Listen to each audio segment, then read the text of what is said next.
ഇത്രയൊക്കെ big boss പറഞ്ഞിട്ടും ലാലേട്ടൻ പറഞ്ഞിട്ടും മത്സരിക്കുന്ന കൂടുള്ളവർ പറഞ്ഞിട്ട് പോലും ഗിസേലിന് കാര്യങ്ങളൊന്നും ഇതുവരെ മനസ്സിലാകുന്നില്ല. ഇടയ്ക്ക് ബിഗ് ബോസ് ഷോ നിർത്താൻ പോകുകയാണ് എന്ന് വരെ പറഞ്ഞു. കാര്യം അത്രയ്ക്ക് ദേഷ്യം വന്നിട്ടുണ്ടായിരിക്കാം ബിഗ് ബോസിന്. അതുകൊണ്ട് തന്നെ ആയിരിക്കാം അങ്ങനെ പറഞ്ഞത്. എന്നിട്ട് പോലും നമ്മുടെ ഗിസേൽ വീണ്ടും വീണ്ടും വീണ്ടും ഇങ്ങനെ നിയമം തെറ്റിച്ചുകൊണ്ടിരിക്കുകയാണ് കേട്ടോ. അതായത് ഇന്നലെ ആ ഒരു ഡ്രസ്സ് കീറി അതുകൊണ്ടാണ് ഞാൻ ആ ഇന്നർ ഇട്ടിരിക്കുന്നത് എന്ന് പറഞ്ഞ് ബിഗ് ബോസിനോട് പറഞ്ഞിട്ടും ബിഗ് ബോസ് ഇട്ടിരിക്കുന്ന ഡ്രസ്സ് തിരിച്ചു കൊടുക്കാനൊന്നും പറഞ്ഞില്ല.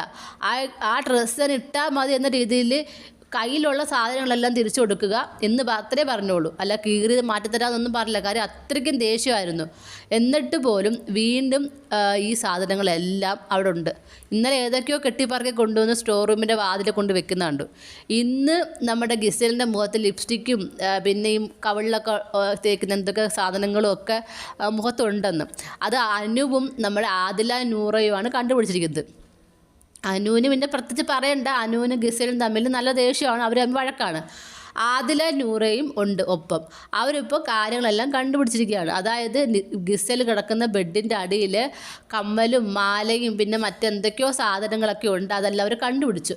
ഇത് ക്യാപ്റ്റനായിട്ടുള്ള നമ്മുടെ ഷാനവാസിനോട് വന്ന് പറഞ്ഞു. ഷാനവാസ് പറഞ്ഞു, നിങ്ങളിത് പ്രശ്നമാക്കണം, ഒപ്പം ഞാനുണ്ടാകും, ഞാൻ അപ്പോൾ വരാമെന്ന്. അതായത് ഷാനവാസിന് ആദ്യം പറയാൻ വയ്യ, ഇവർ പറയുമ്പോൾ ഇവരോടൊപ്പം നിൽക്കാം എന്നാണ് നമ്മുടെ ഷാനവാസ് പറയുന്നത്.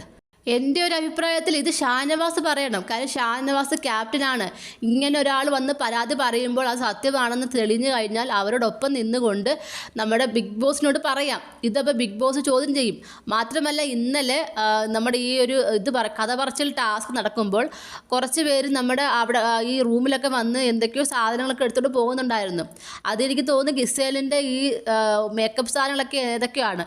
കാര്യം ഇന്ന് രാവിലെ കാണിക്കുന്നുണ്ടായിരുന്നു ഏതൊക്കെയോ മുഖത്ത് തേക്കാൻ നോക്കുമ്പോൾ ഫേസ് വാഷ് ഇല്ലെന്നോ എന്തൊക്കെയോ സാധനങ്ങളൊക്കെ ഇല്ലെന്നൊക്കെ പറയുന്നുണ്ട്. അപ്പോൾ ഇതൊക്കെ കുറച്ച് സാധനങ്ങളൊക്കെ ബിഗ് ബോസിൻ്റെ ടീംസ് വന്ന് എടുത്തുകൊണ്ട് പോയി. കാര്യം അവരിത് കണ്ടുകൊണ്ടിരിക്കുകയല്ലേ ക്യാമറയിൽ കൂടെ. മാത്രമല്ല അഡീഷണൽ സാധനങ്ങളാണ് ഇതൊക്കെ. വേറെ എന്തൊക്കെയോ കാര്യങ്ങൾ ഈ പറഞ്ഞ പോലെ ഗിസേലിൻ്റെ കയ്യിലുണ്ട്. ഏതെങ്കിലും പോക്കറ്റിലോ കയ്യിലോ എവിടെയെങ്കിലും സൂക്ഷിച്ച് വെച്ചാൽ മതിയല്ലോ. എന്തായാലും ഗിസേൽ വീണ്ടും വീണ്ടും വീണ്ടും ഇങ്ങനെ നിയമം തിരിച്ചുകൊണ്ടിരിക്കുകയാണ്. ഇത് ഗിസേലിന് നല്ല പണിയാകും. ഇപ്പം തന്നെ പെട്ടിയെല്ലാം കയറ്റി നാട്ടിലേക്ക് വിട്ടു എന്നാണ് പറയുന്നത്. മിക്കവാറും ഈ ആഴ്ച ഗിസേലിനെയും പാക്ക് ചെയ്ത് വിടുന്ന ലക്ഷണമാണ് ഇങ്ങനെ പോയാൽ. കാര്യം ബിഗ് ബോസിൻ്റെ റൂൾസ് എല്ലാം തെറ്റിച്ചു. ഇത് 7ൻ്റെ പണിയാണ് ഈ സീസൺ. പണി ഏത് രീതിയിൽ വേണമെങ്കിലും വരാം. ഗിസേലിന് എത്ര പറഞ്ഞിട്ട് മനസ്സിലാവുന്നില്ല. എനിക്ക് തോന്നുന്നു ഗിസേലിന് വോട്ടുണ്ടെങ്കിൽ പോലും ഈ നിയമം തെറ്റിക്കുന്ന പേരിൽ ബിഗ് ബോസിന് പുറത്താക്കാൻ കഴിയും. കാര്യം 1 അല്ല 2 അല്ല 3 അല്ല എത്രയോ പ്രാവശ്യം ഗിസേലിനോട് പറഞ്ഞു, വാൺ ചെയ്തു, ഒക്കെ ചെയ്തിട്ടും ഒരു രക്ഷയില്ല. ഗിസേൽ വീണ്ടും വീണ്ടും ഇത് ആവർത്തിച്ചുകൊണ്ടേ ഇരിക്കുകയാണ്. അപ്പോൾ ശക്തമായ എന്തെങ്കിലും നടപടി ഉടനെ തന്നെ പ്രതീക്ഷിക്കാം.